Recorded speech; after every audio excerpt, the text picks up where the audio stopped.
Y luego, ya. Aló, buenos días, alumnas y alumnos del aula 34, por favor, ¿me escuchan? Buenos días, profesor, sí se le escucha. Ya, también miran, visualizan la diapositiva, ¿verdad? Sí, profesor. Ya, gracias, muy amable. Enseguida vamos a empezar entonces.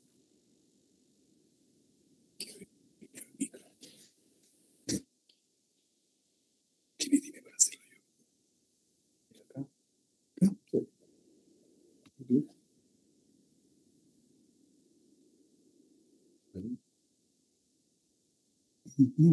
Ay, ¿qué dice?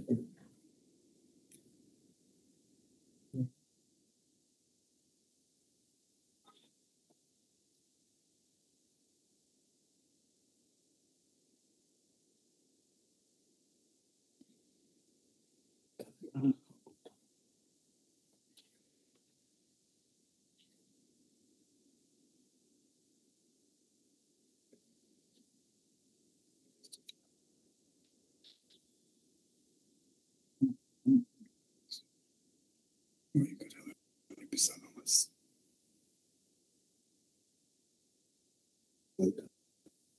¿Está el micro abierto? Sí, está abierto. Ya. Entonces, para la diapositiva.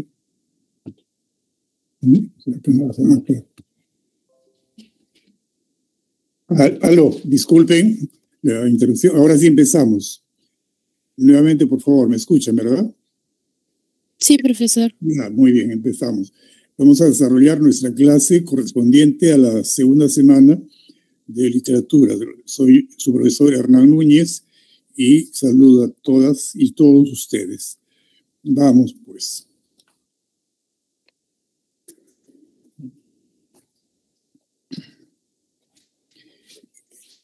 Hoy nos corresponde desarrollar los siguientes contenidos. En primer lugar, la épica griega. Y en este caso, continuamos los poemas homéricos. En la clase de la semana anterior vimos la Ilíada, hicimos una revisión rápida de la Ilíada y ahora hablaremos de la Odisea. La tragedia griega, alguna revisión también somera de la tragedia griega, principalmente los orígenes y las características. Y finalmente, Sófocles, el importante poeta dramático, el dramaturgo Sófocles, y la obra emblemática Edipo Rey. Vamos, pues.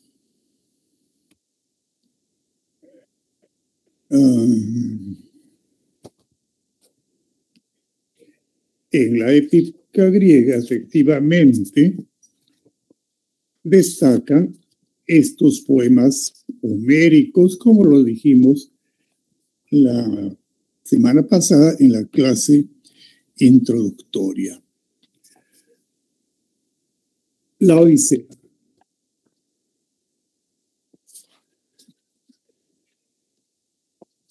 Tenemos un fragmento en el recuadro y los datos en la parte superior. Pero hagamos un recuerdo rápido de la historia desarrollada en la Odisea.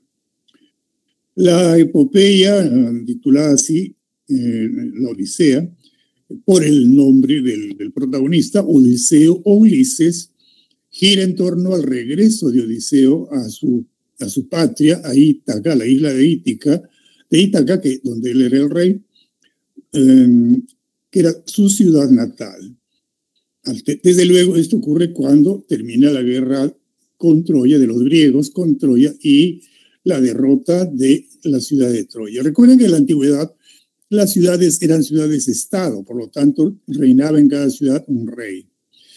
En ese inicio de su trayecto llega a la isla Ogygia y acá la hermosa diosa Calipso lo retiene un tiempo, ¿no es cierto? Porque está prendada de él. Han pasado 7 años desde que viven juntos en esta isla, en Ogygia, pero él está siempre pensando en seguir su trayecto, ¿no es cierto? Retornar, llegar finalmente a a su patria, a su reino, y reencontrarse con su familia, que está formada por la esposa Penélope y su hijo Telémaco, que lo ha dejado siendo un niño todavía. Y han transcurrido 20 años que está alejado de esta patria y de esta familia suya. Telémaco, como es natural, ya es un joven, ha salido de su patria en busca de noticias sobre su padre. Visita a Néstor en primer lugar, luego a Menelao, y la diosa Palas Atenea aconseja al muchacho, al mancebo, que regrese a su pueblo, a su patria, porque no lo va a encontrar, no es necesario. La diosa sabe lo que está ocurriendo, ¿verdad? Y sabe también que finalmente habrá de triunfar en su propósito el gran Ulises o el gran Odiseo. Lo que ocurre es que Odiseo ya no está en la isla Ogygia, pues Calipso lo ha liberado al enterarse, al saber por intermedio de Hermes, la decisión del padre de los dioses, de Zeus, motivada por Atenea. ¿Cuál es la decisión? Que debe dejar partir al héroe. Por lo tanto, ella cumple con esta disposición. De tal manera pues que ya no está en Ogygia, ya ha partido. Odiseo entonces parte en un barco que le ha proporcionado la propia Calipso, la enamorada Calipso, ¿no? Aun cuando se encontraba en dirección a Ítaca, Poseidón, ¿se acuerdan quién es Poseidón? ¿No es cierto? Es el dios de los mares. Poseidón provoca un naufragio en la isla de los Feacios. Tiene que allá refugiarse, ¿no? Para salvarse del naufragio.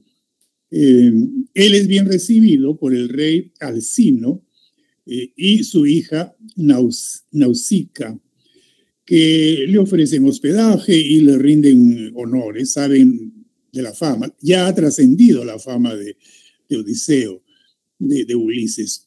Durante el banquete que le ofrece Alcino y su hija,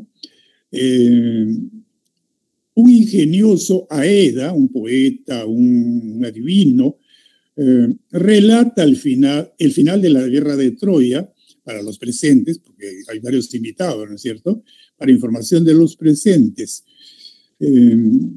y el suceso con el caballo de madera, ¿no?, la estratagema que usaron los griegos para finalmente derrotar a los troyanos. Todo esto es relatado por este Aeda a los presentes.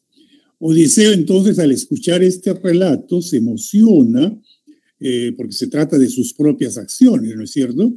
Acciones que él ha protagonizado, y derrama lágrimas de esa emoción y lo pone en la necesidad de descubrir ante los presentes quién es, porque hasta ese momento él estaba de incógnito, no saben de quién se trata. Revela pues su identidad y entonces el rey Alcino le pide que narre las aventuras que pasó antes de llegar a este lugar, a este reino, que narre él mismo, que cuente él mismo los hechos. Odiseo los tiene maravillados con sus relatos, por ejemplo, en el país de los lotófagos, los que comen la flor de loto y olvidan a su patria. El encuentro célebre, y ustedes recuerdan también, estimados alumnos, con el cíclope Polifemo, ¿no?, el feroz Polifemo, y la manera también ingeniosa como logra Odiseo derrotar a Polifemo. Todo esto les va relatando también su estadía con Circe, la hechicera que convertía en cerdos a los hombres. Igualmente sobre los horribles monstruos marinos Escila y Caribdis, los engañosos cantos de las sirenas, ante los cuales Odiseo hace un alarde de astucia. Creo que recordamos, ¿verdad? Él les ordena antes de llegar allá a sus hombres, a sus soldados, que lo aten en la barca y por más que les ordenen, pues no lo desaten, porque los cantos de las sirenas eran realmente cautivadores y lograban siempre su propósito. En este caso, se libró de caer en poder de ellas. Una vez más, entonces, hace uso de su astucia, su inteligencia, su ingenio. Pasa también por la mansión de los muertos y el reencuentro que él tiene con su madre. Con la ayuda del rey Alcino, entonces, finalmente, de su anfitrión, Odiseo finalmente habrá de llegar, ahí parte desde luego, ¿no? El rey está honrado y su hija también, al parecer, evidentemente deja de lado los planes evidentes de unirlo con su hija, pero él revela su identidad y revela que es un hombre casado, que él reina en Ítaca y que tiene allá esposa e hijo, ¿no es cierto? Entonces le facilitan la marcha hacia su patria. Atenea, la diosa Atenea, lo transforma en un mendigo. Esta parte se acordarán seguramente ustedes, alumnos. Lo transforma en un mendigo para que nadie sospeche que se trata de él y así él pueda saber quiénes se mantienen fieles a su mandato y quiénes no. Sobre todo quiénes son los que venían cortejando, importunando a su esposa Penélope con la creencia de que él ya había muerto. Por eso es que él pide al dios que lo transforme en mendigo y se presenta pues en forma con la apariencia de un mendigo. Finalmente, con gran emoción, se identifica y se encuentra con su hijo Telémaco. Hay una anécdota que ustedes recuerdan seguramente, ¿no? Quien lo identifica a pesar del disfraz es el perro, ¿no es cierto? Argos. Y de esa manera su hijo también identifica a su padre y se abrazan. Ambos planean acabar con los pretendientes a los que me acabo de referir, de Penélope, quienes la venían importunando con su solicitud constantemente, con su solicitud de que ella eligiera entre ellos un nuevo esposo.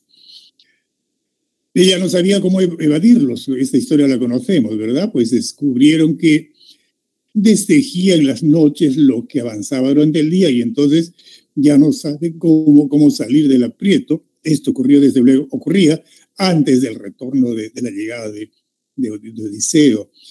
Finalmente ella había prometido que se casaría con quien lograse tensar con firmeza el arco, un arco de su esposo, y con el disparo atraviese 12 anillos con la flecha. Una prueba bastante difícil. En esta prueba ninguno de los pretendientes logra tirar la flecha siquiera, es tan fuerte, requería tanta fuerza, y solo el mendigo extranjero, hasta ese momento era un mendigo, lo consigue, logra realizar la prueba, porque él estaba entrenado en eso, Odiseo. Con la ayuda de su hijo, entonces, se enfrenta a los pretendientes, descubre su identidad, y finalmente Penélope se ha librado de aquellos pretendientes, ya está en sus aposentos, a diferencia de la nodriza Euriclea y de Argos, el perro fiel, no reconoce hasta ese momento a su esposo, hasta que él le da una prueba irrefutable de que se trata de él, de su esposo. ¿Cuál es la prueba? Conoce el tallado del lecho donde se acostaron al desposarse. Hay un tallado especial que nada más conocen ambos, Odiseo y Penélope. Entonces hay un reencuentro feliz entre la pareja y Penélope sabe cómo compensar las fatigas del héroe. Muy bien. El género es épico, la especie o subgénero epopeya consta de 24 cantos, como dijimos la semana pasada, igual que la Ilíada, ¿cierto? O rapsodias, como le llama Homero. Está escrito en versos, ya lo dijimos también, en versos hexámetros, versos de 6 sílabas. Acá tenemos un fragmento cortito. Odiseo, que querría volver a su casa y reunirse con su esposa, era retenido en una gran gruta por la ninfa Calipso, divina entre deidades, que anhelaba tomarlo por esposo. Con el transcurso de los años llegó por fin el tiempo señalado por los dioses para volver a su casa en Ítaca. Todos los dioses le tenían compasión, menos Poseidón, que permaneció constantemente irritado contra Odiseo. Recuerden que lo provocó un naufragio del cual pudo librarse. Constantemente irritado con Odiseo hasta antes de arribar a su patria.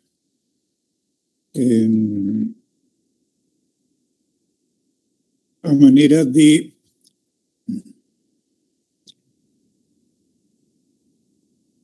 bueno, acá está la secuencia que hemos revisado, ¿no es cierto?, someramente, del retorno. El encuentro con Calipso, la salida de su hijo, de Telémaco, y que luego retorna a su casa por consejo de la diosa Atenea. El naufragio provocado por Poseidón llega a la tierra de los feacios, el rey Alcino, donde es agasajado y donde un Aeda cuenta la historia, y luego se ve obligado él, dada la emoción que le provoca, a relatar él mismo su historia. Y finalmente el retorno, la llegada a Ítaca en la forma en que acabamos de revisar.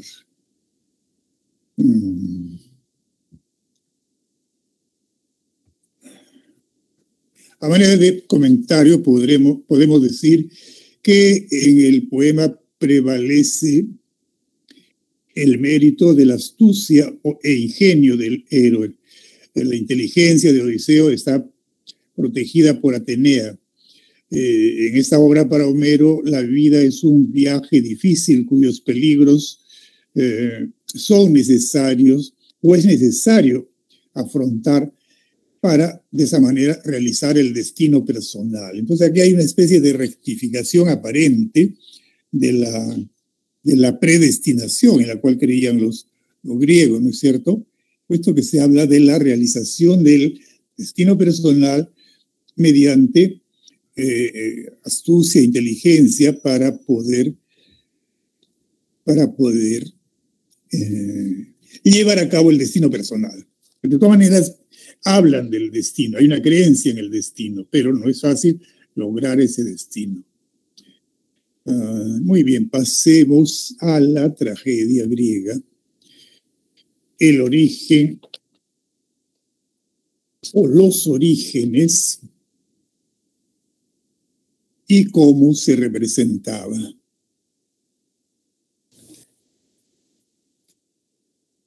Profesor, disculpe, ¿puede poner la diapositiva 6, por favor?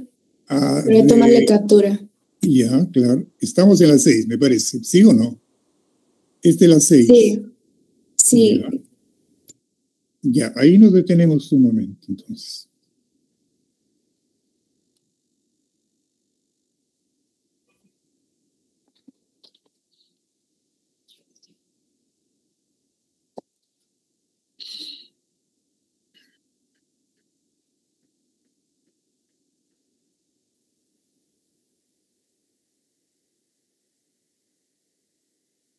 Ahora sí avanzamos, ¿verdad?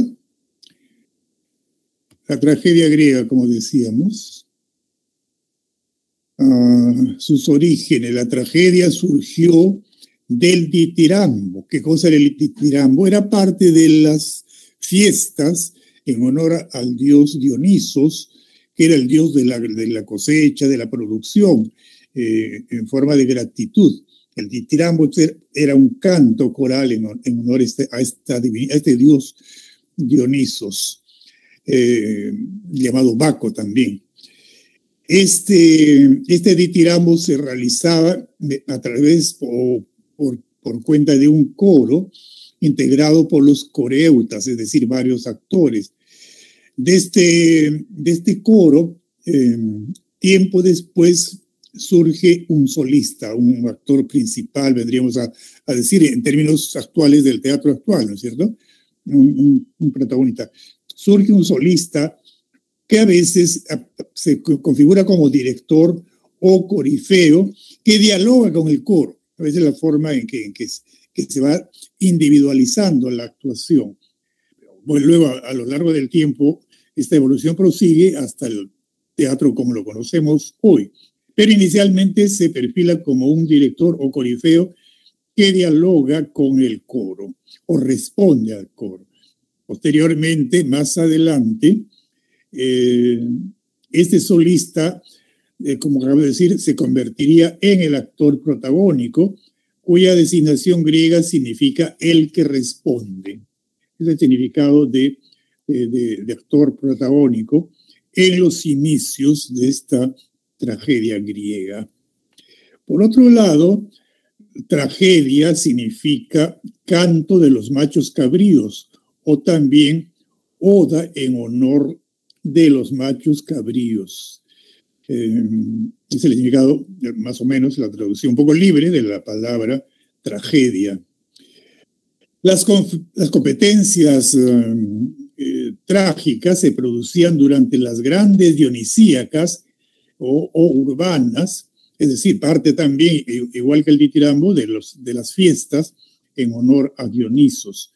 Y el desarrollo de estos hechos y que van dando paso a la evolución del teatro, primero el surgimiento y luego la evolución del teatro, o mejor, la tragedia griega, se produce alrededor del siglo V antes de Cristo. Solo una pregunta. Sí. ¿Demeter no era la diosa de la cosecha? A ver, Demeter, podemos confirmarlo, sí, pero no hay contradicción, porque Dionisos es el dios de la riqueza, del éxito, no solo en la cosecha, en todo caso, ¿no es cierto? A lo largo del año, incluso se incluye los hechos guerreros, todo el tiempo estas ciudades-estado estaban en guerra, ¿verdad? Y Dionisos y las otras divinidades los protegían. Pero claro, Dionisos está vinculado con la producción, con la tierra. Recuerde usted, alumna, que hay un sinfín de divinidades en la mitología griega, de manera que a veces se cruzan las funciones o los atributos de cada uno de ellos. Bueno, pues entonces surgió el ditirambo o canto coral en honor a Dionisos, los coreutas y el corifeo que dialogan en una presentación posterior. Y esto está constituido por el canto de los machos cabríos en honor de los machos cabríos. Macho cabrío también significa éxito o virilidad, ¿no? Está muy vinculado el éxito, el triunfo a la virilidad. Recuerden ustedes que es el hombre, el varón, el que lleva a cabo los hechos. La presentación de la tragedia está constituida por la orquesta, por un espacio semicircular, lo tenemos acá graficado en la imagen, y era el lugar donde se ubicaba el coro. Estaba limitada por la escena, por el escenario, y detrás de ella un sencillo edificio, lo tenemos acá, ¿cierto? Un sencillo edificio o palacio, si lo queremos llamar de esa manera. Los hechos de violencia nunca se representaban en escena, vale decir, nunca se representaban ante el público. Eso creo que lo mencionamos en la clase anterior.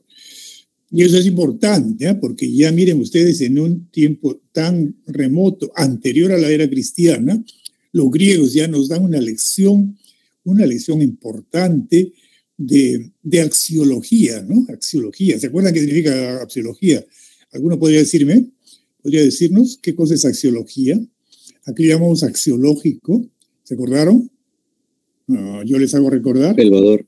Eco, muy bien, los valores, ¿no es cierto? Los valores. Y este es un valor, ¿no es cierto? El respeto a la muerte, al cuerpo del inerte del hombre que cae, ¿no es cierto? Y miren cómo en el siglo XXI parece que hemos retrocedido. Se produce un accidente en una calle y van los reporteros de la tele y, si es posible, toman muy de cerca, y eso es una falta de respeto. Es decir, ir contra un valor importante el respeto a la vida y el respeto a la muerte también, ¿no? El respeto a la vida se conecta desde luego con el respeto a la muerte, el respeto al cuerpo de la persona. En el cristianismo se dice el cuerpo es un templo, recordemos eso. Bueno, pues esta lección nos viene de los griegos. No se presentan hechos violentos, y eso se da en Edipo Rey. Los actores, por otra parte, recitaban y utilizaban máscaras para ocultar o para simular una identidad por medio de la máscara. Iban pues disfrazados. La representación alternaba partes cantadas a cargo del coro y otras partes recitadas a cargo del actor o solista o director, como también lo llaman, como también lo podemos entender. El que responde.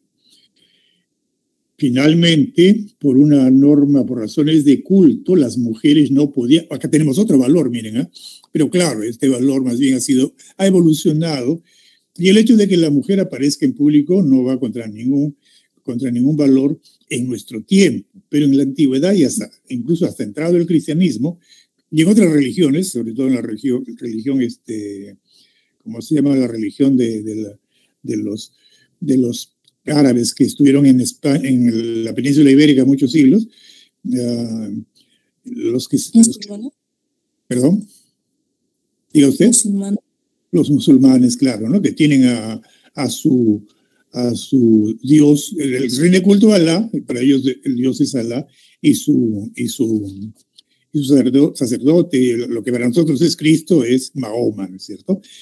Ellos hasta ahora mantienen cierta, por ejemplo, la mujer en la cultura musulmana no es libre de aparecer en público, así nomás. Bueno, en los griegos se daba esto, ¿no es cierto? La mujer era una especie de cultivo de valor, pero ahora ya en este siglo XXI, desde el XX, en que el mundo occidental ha evolucionado, es un poco retrógrado que en otras culturas se mantenga que más bien constituye una limitación de la libertad de la mujer. Pero en fin, este es un comentario entre paréntesis que les hago a ustedes. Entonces, ¿qué pasaba? ¿Cómo se representaban los roles femeninos? Pues a cargo de actores que se disfrazaban de figura femenina.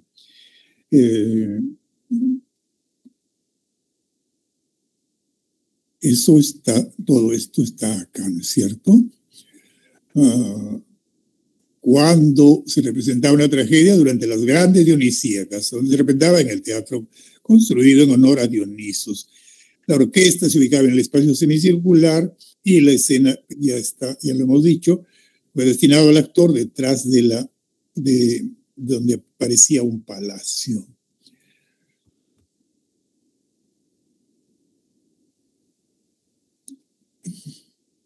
Para complementar esto, debemos decir que la representación teatral, la representación trágica, porque la tragedia es lo que se inventó inicialmente, luego aparecerá la comedia, desde luego, y mucho después el género intermedio entre tragedia y comedia, que llamamos drama simplemente.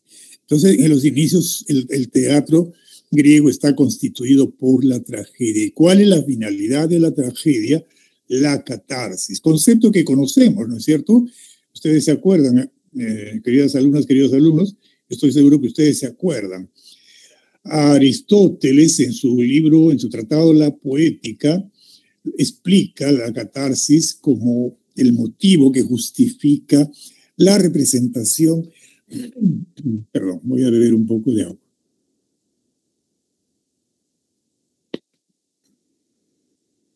Lo explica como el motivo que justifica la representación de la tragedia, ¿es cierto? En pos de la purificación espiritual provocada por las emociones, principalmente la compasión, el miedo, en el espectador, ¿no es cierto? La representación trágica del teatro trágico provocaba estas emociones en el espectador, que entonces experimentaba la famosa catarsis purificadora. Se entiende pues entonces a partir de Aristóteles que también a la catarsis podemos entenderla como la purificación de las pasiones humanas mediante la emoción estética.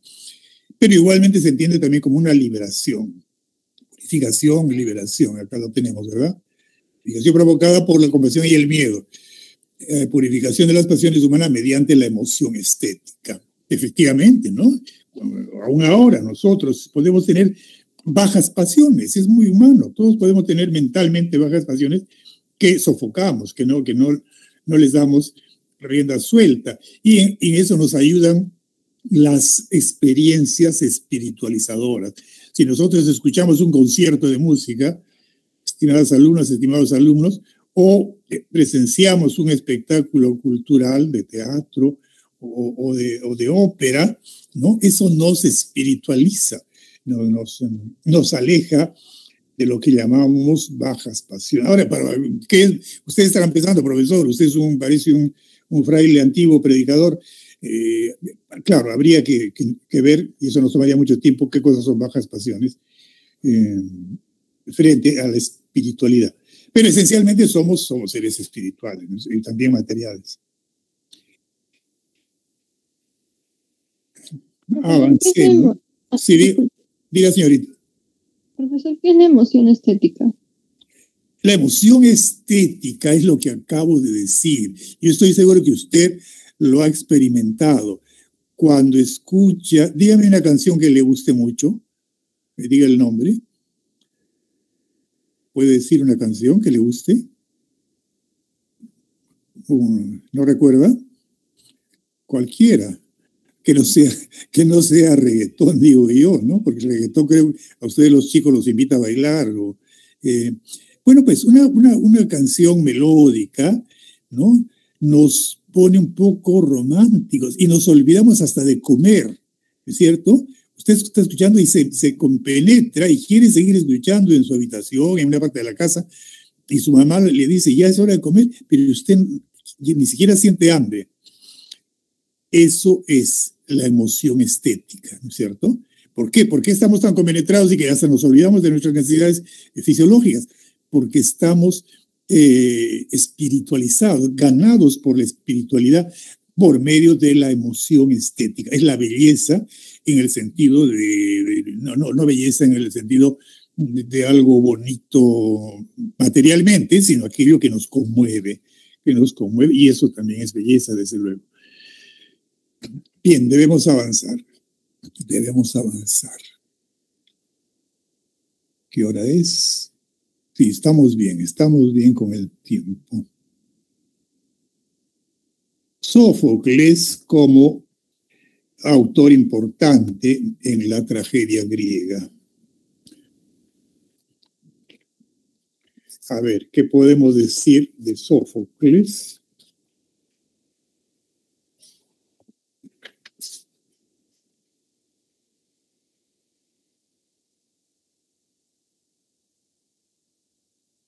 Que vivió entre los años 495 y 406 antes de Cristo. Él prefirió la tragedia aislada y no la trilogía. Incrementó el número de actores, ¿no? Aumentó el número de actores en la escena y amplió el campo de la acción dramática. Podían ocurrir diversidad de situaciones, incluso cambiar de tiempos, ¿eh? Ese es un precursor bastante adelantado a lo que ahora se da en la obra teatral o en la obra cinematográfica. Profundizó en la personalidad de los personajes, y eso es un avance también en la cuestión psicológica, en la exploración del alma de las personas, en el estudio de las complejidades de la persona humana, y en las motivaciones que sienten o que siguen las personas. Finalmente, el actor en la escena representa a la persona humana, y la obra es un símbolo de las situaciones que nos toca vivir a los seres humanos. Acá está sintetizado entonces lo que aportó Sófocles. incrementó a más de 2 el número de actores, amplió la acción dramática, más prolongada, profundizó en la personalidad, y eso es lo que acabo de decirles como estudio psicológico, y las motivaciones de los héroes. Cultivó la obra individual.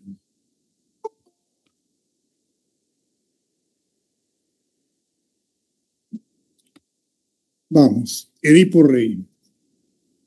Los ciudadanos de Tebas acuden a Edipo, su rey, porque estaba asolando la ciudad una peste, una terrible peste que significa la muerte, la enfermedad y la muerte, ¿no es cierto? Y le piden, el rey es Edipo, ayuda para librarse de esta peste. Entonces, Creonte, hermano de Iocasta es la esposa del rey, Creonte, trae noticias del oráculo, pues siempre recurrían al oráculo, sobre todo al oráculo de Delfos, ¿no? En situaciones difíciles. Y los dioses han enviado, esa es la respuesta, la noticia que trae Creonte de boca del oráculo de Delfos. Los dioses han enviado esta peste porque no se ha vengado el asesinato del rey anterior, Layo, ¿no? El rey anterior de Tebas, en donde nos encontramos. Y su verdugo se encuentra en la ciudad humillándola, mancillándola con su presencia. Esa es la noticia que trae, que proviene del oráculo. Entonces Edipo debe averiguar la identidad de este asesino, ¿no es cierto? Y aconsejado por Creonte, convoca al adivino Tiresias, o Tiresias. Tiresias señala a Edipo como autor del crimen. Miren, qué tal noticia tan violenta, ¿no? El propio Edipo es el autor del crimen. Edipo entonces se irrita, se molesta, se ofende, lo expulsa a Tiresias y amenaza a Creonte con matarlo o desterrarlo, pues cree que ambos se han confabulado para inventar esta infamia de acusarlo a él.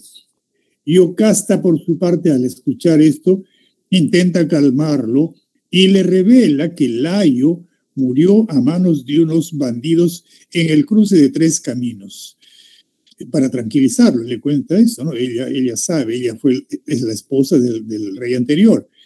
Edipo entonces sospecha de sí mismo, se acuerda de algo de 3 caminos, y revela a Iocasta que en ese lugar hace muchos años mató a un hombre con su séquito, un hombre que iba con su séquito, con sus acompañantes, puesto que huía de Corinto debido a la predicción de un oráculo. El oráculo decía en aquel entonces, 20 años atrás, y 20 años era muchísimo tiempo para ellos, el oráculo había anunciado que este hombre mataría a su padre y engendraría hijos con su madre. Para huir de eso, entonces protagonizó aquellos hechos sin sospechar que con ello más bien provocaba que se cumpliesen esos terribles presagios. Iocasta entonces envía a llamar un pastor, que es el único testigo de la muerte de Layo, para disipar los temores de Edipo. Ella todavía tiene la esperanza de que no sea Edipo el autor. Llega un mensajero de Corinto y anuncia que Pólibo, padre de Edipo y rey de Corinto, ha muerto. Y Mérope, su madre, espera el retorno del hijo. Edipo no quiere regresar por temor a los padres que habían criado a Edipo, ¿no? Los padres que no eran sus padres en realidad, por temor a la profecía. Pero el mensajero le revela que los reyes de Corinto no son sus padres, ¿no? Lo que acabamos de decir, lo que nosotros los espectadores o los lectores sabemos. No son sus padres, pero este lo recibió recién nacido de manos de un esclavo de Layo, ¿no? ¿Cuál era la misión de ese esclavo? De llevar al niño y lanzarlo a un río para que muriese. Pero el esclavo se compadeció y más bien lo entregó a esa pareja. Y de esa manera ocurrieron los hechos que no se hubiera deseado que ocurran, ¿no es cierto? Iocasta entonces entiende la magnitud de la desgracia, corre a sus aposentos y se ahorca. Miren, ¿no? Lo que dijimos, los hechos de muerte no ocurren en la escena a la vista ese es un valor. Por eso es que, de acuerdo a a Sófocles, el suicidio de Yocasta ocurre, pero no se anuncia a los espectadores, pero no ocurre en la escena. En ese instante llega el único testigo de la muerte de Layo, a quien esperaban, ¿no es cierto? Y coincidentemente es el pastor que entregó a Edipo recién nacido al mensajero de Corinto. Se confirma, pues, de esta manera que Edipo es efectivamente el hijo de Layo. Se confirma que él se ha casado con su madre y ha procreado hijos con ella. Ante estos hechos terribles, Edipo corre donde Yocasta y la encuentra muerta.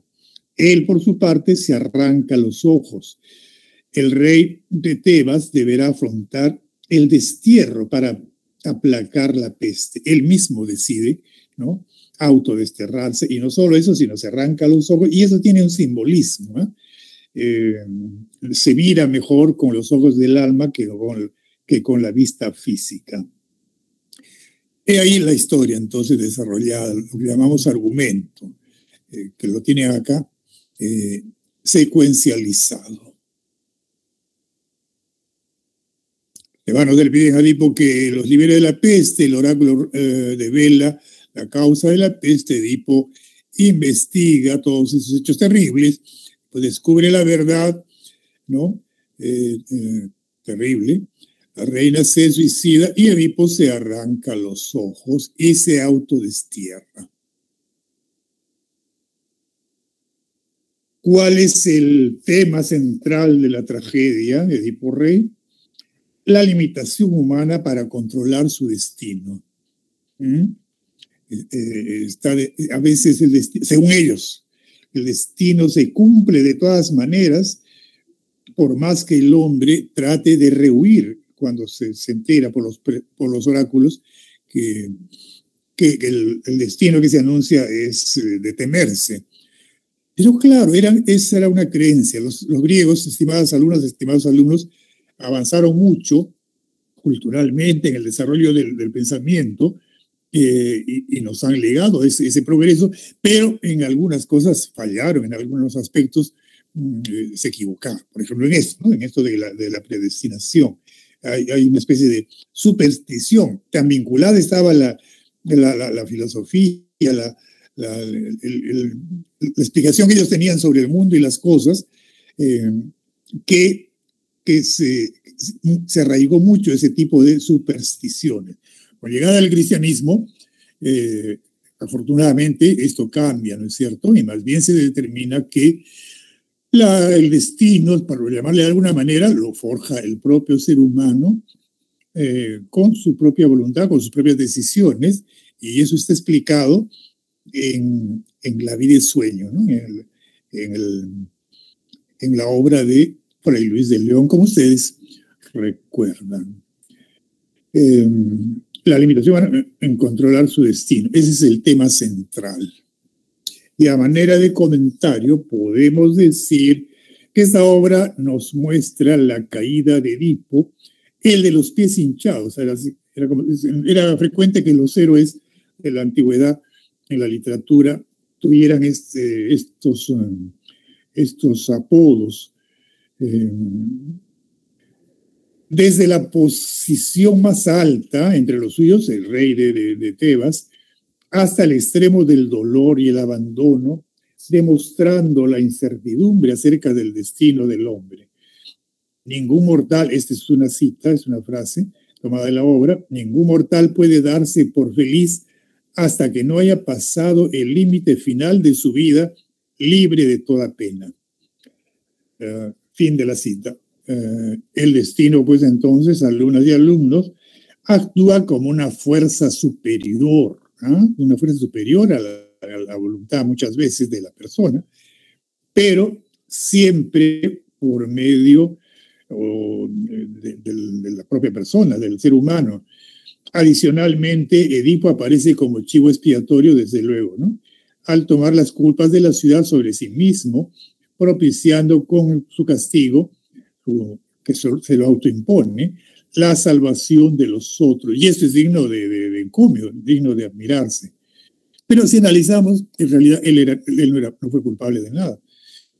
Un motivo de interés radica en la oposición entre ceguera y visión, ¿no? ¿Qué es la verdadera ceguera? La ceguera es aquello que nos impide ver detrás de los misterios. Y el pensamiento griego, la filosofía griega, procura descubrir qué hay detrás. Esa mirada, ese tipo de visión es más importante que la visión de los ojos. De ahí que, como les dije, en el arrancarse los ojos, Edipo hay todo un simbolismo.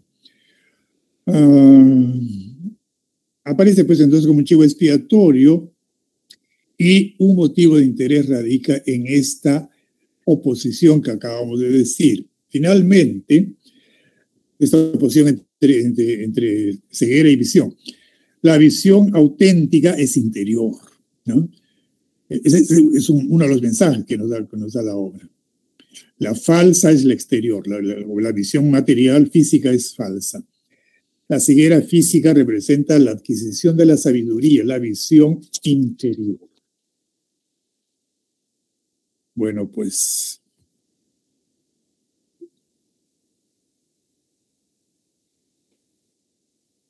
eso es todo. Eso es todo, estimadas alumnas, estimados alumnos.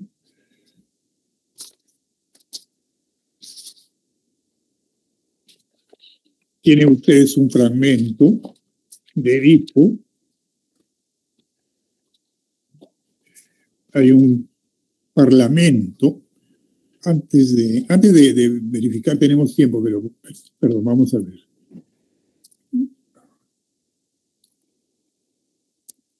La clase hasta las 11. Sí, tenemos unos minutitos. Tienen ustedes un fragmento constituido por un parlamento de Edipo. ¿Qué cosa es un parlamento?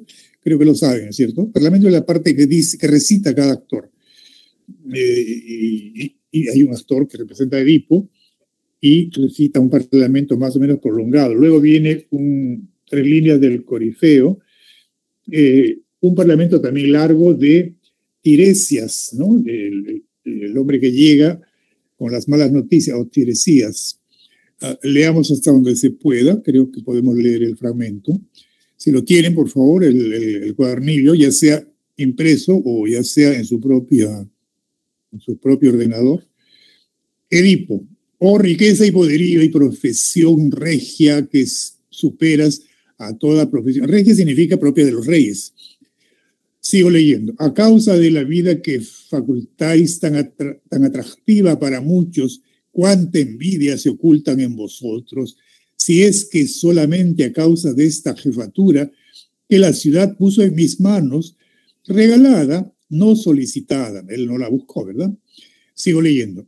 Creonte, el infiel, el amigo de siempre, desea expulsarme de ella en secreta intriga. Al inicio él cree que es una intriga, ¿no es cierto? Lo dijimos. Sigo leyendo. Infiltrando un impostor de este calibre, intrigante, enredador, fementido por diosero, uno que solo en el lucro fija su mirada, pero que en su profesión es ciego, ¿no? No conoce las cosas, quiere decir. Seguimos leyendo. Porque, vamos, di, ¿dónde te has mostrado tú, adivino lúcido, cuando estaba aquí la perra, se refiere a la esfinge, que cantaba cuestiones bien urdidas? ¿Cómo no indicabas a estos tus conciudadanos alguna solución? Le pregunta, lo increpa. Y sin embargo, descifrar el enigma no era cosa de un hombre que acababa de llegar, sino que exigía el arte de la adivinación que tú evidenciaste no haber aprendido ni de las aves ni de ninguno de los dioses. En cambio yo, Edipo, el que según tú no sé nada, nada más llegar le puse freno acertado con mi inteligencia, y sin aprender lo de las aves, yo precisamente a quien tú intentas expulsar, esperando situarte al lado de tronos creontios. Me parece que tanto tú como el que tramó esta intriga vais a expulsar al sacrílego con lágrimas. Y si no me hubiera parecido que eres un viejo caduco, habrías aprendido sufriendo un castigo exactamente igual a tus maquinaciones. Él está pues bastante enfurecido y todavía no ha descubierto la verdad. Corifeo responde: nosotros suponemos y nos parece que tanto los duros reproches de este como los tuyos, Edipo, han sido dictados por la irritación. Y no es eso lo que se necesita, sino ver la forma de resolver los vaticinios del Dios de la mejor manera. O sea, el Corifeo aconseja prudencia, ¿verdad? Para descubrir mediante el análisis cuál es la verdad oculta. Tiresias, el mensajero, por su parte, dice: aunque eres monarca, por lo menos el derecho a réplica debe ser igual para todos. Pues de esta facultad también yo soy dueño, ya que en modo alguno vivo esclavo tuyo, sino de Loxias, él no es esclavo de Tebas. Por lo que no llevaré sobre mí esta marca, propiedad de Creonte. Y te voy a decir una cosa, dado que me insultaste con lo de ciego. Incluso, tú miras incluso fijamente, pero no ves en qué tremenda calamidad estás metido, ni dónde habitas, ni en compañía de quiénes vives. Me faltan 3 minutos. Mira, lanza una pregunta terrible, Tiresias. ¿Sabes acaso de quién eres? ¿No? Y no lo sabe, pues, ¿no? Edipo no lo sabe. Bueno, acá suspendemos, ustedes completen la lectura, que es bastante ilustrativa del fragmento. Las respuestas las tienen acá. La pregunta 1, a partir de un fragmento de la Odisea, precisamente. ¿Cuál es el tema que podemos inferir? Evidentemente, de Dante, ¿no es cierto? El amor a la familia y a la patria que demuestra Odiseo, rey de Ítaca. Pregunta 2, también a partir de un fragmento un poquito más largo, también de la Odisea, y nos piden marcar la alternativa que contiene el enunciado correcto que se colige, que se infiere en cuanto al argumento, y esta es la alternativa C, ¿no es cierto? Odiseo retrasa su retorno a Ítaca por la negligencia de sus hombres. Y efectivamente, en el fragmento citado de la epopeya de la Odisea, se narra la negligente actitud de los hombres, de los soldados de Odiseo, ya que abren los odres que encerraban los vientos para guiar su viaje a Ítaca, lo cual ocasiona que el retorno del héroe griego se retrase. La pregunta 3 es de verdad, falsedad, alternativa A, ¿no es cierto? 4, alternativa B de bondad. 5, para completar los espacios, C, Coreutas, el cual personificaba a un determinado héroe. También para completar espacios, la pregunta 6, alternativa A. 7, B de bondad. 8, un fragmento interesante. A partir de este fragmento, la respuesta es A. Pretende descubrir la identidad del asesino de Layo a través del adivino. 9, C y 10, A. Eso es todo, estimadas alumnas, estimados alumnos. Gracias. Nos veremos el próximo día.